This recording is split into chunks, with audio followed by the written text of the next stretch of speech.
Today I am observing Mutuwhenua here in Taranaki.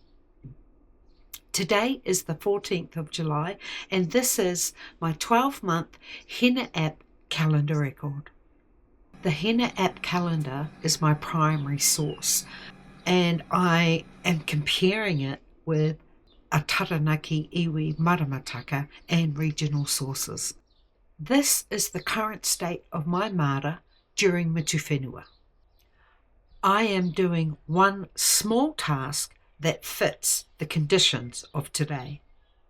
So the weather here, it's cloudy, some sun at times, northerly wind breeze is blowing at the moment, and historically, from my knowledge of living here in coastal Taranaki, northerlies normally bring rain. So we're expecting showers all day and all night here in Taranaki. Today's task is watering my seed trays to expect a likely germination in 7 to 9 days. So I need to make sure I keep the seed beds moist so that they have every opportunity to germinate. And I'm also using a heated seed mats as well to ensure that that happens.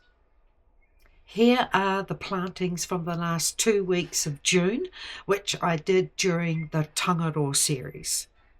Broccoli, Brussels sprouts, and cabbage seedlings. Some I've planted in my garden bed, others I've planted in spare room around my garden bed, and others still are out in almost the paddock, just trying to make use of the land I have available. So what matched and what will I check next time in regards to my two Maramataka I'm comparing? Both Maramataka, the Hina App and Taranaki Maramataka, both use Mutuwhenua as the last day in their cycle. I will compare these two sources as part of my learning journey.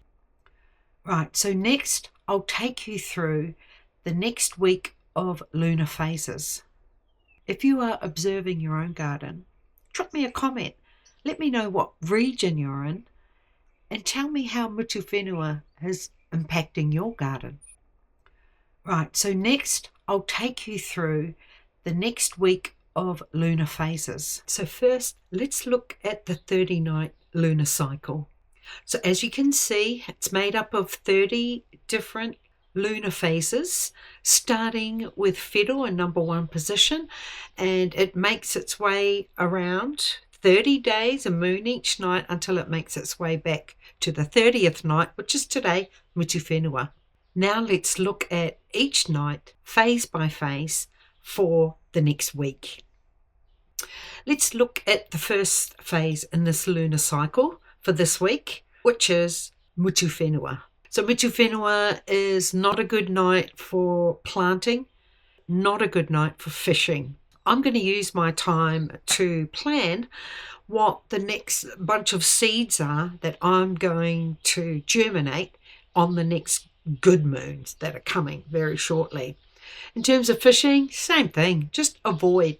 Instead, maybe plan when your next fishing trip's going to be, or check your gear, make sure it's all in ship-shape condition. There are better days to come, especially for fishing and planting. Let's look at the 15th of July, Whetho. So new moons aren't a great time for gardening or for fishing, so I'm going to plan what my next lot of seeds I'm going to germinate and what I plan to put in my garden in spring, and then work backwards from there when I need to germinate or purchase seedlings for that purpose. Let's look at Thursday, the 16th of July. So that is the moon of Tirea. Now Tirea is a fair day to plant leafy greens and sow seeds for spring, because this is part of the first quarter, from the new moon to the first quarter, which is an excellent time for you to plant leafy greens. Fishing wise, it's a fair day for crayfishing, probably not much else. So let's move on to Friday, the 17th of July. This moon, Hoata, is an excellent day for planting kumara and an excellent day for planting seed crops. So, fishing wise, another excellent day for crays and eeling as well under the hoata moon. What we should remember in this first part of the 30-day cycle is during the new moon to the first quarter, so we're currently in the new moon, the pull on the earth is stronger and the light starts to grow. That's why it's a good time for you to plant leafy greens in your mara. Now, let's look at the weekend. It's going to be a great weekend in the garden and fishing. So we start off on Saturday with Mutuwhenua. Now, Mutuwhenua is an excellent day for you to establish any tuber beds. We're talking riwai, kumara, that sort of thing. And also for planting anything really. We're still in the period from the new moon to the first quarter, so anything leafy is going to go down well. Let's look at Sunday, the 19th of July. So the all-koro moon arrives. This is an excellent day for planting food and fishing. No more needs to be said. Get out there. So now let's look ahead to Monday next week. Tamatea Kaiariki arrives out in the garden. It's a fair day for planting kai, but it's expected to be quite windy, changeable weather. So take caution. Don't want you getting sick or getting maybe a chill in your ears from all the wind. Just be careful of the weather because it's meant to be quite windy. For the fishermen out there and fisher gals, avoid like the plague. I think spend the time in the garden if you've got a good hat on to protect your ears and plant some kai. All right, we've added in an extra day because I was so slow to get this first episode up, but the last moon phase we're going to look at is Tamatea Angana. Now, Tamatea is also a fair day for planting food, but you need to also keep an eye on the weather. I want to caution you with that.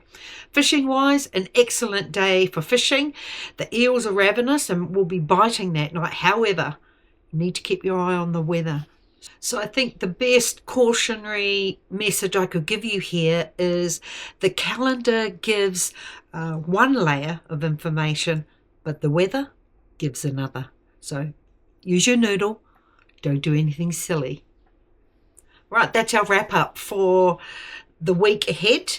But I'll be posting shorts up to identify to you the really good days and bad days. So just to remind you what stage of the lunar cycle we're at for this week. All right? Cool. Let's do it. That's us for this week. Thanks for watching. Please leave a like and a comment below. E nohora from Taranaki, under the Māori moon.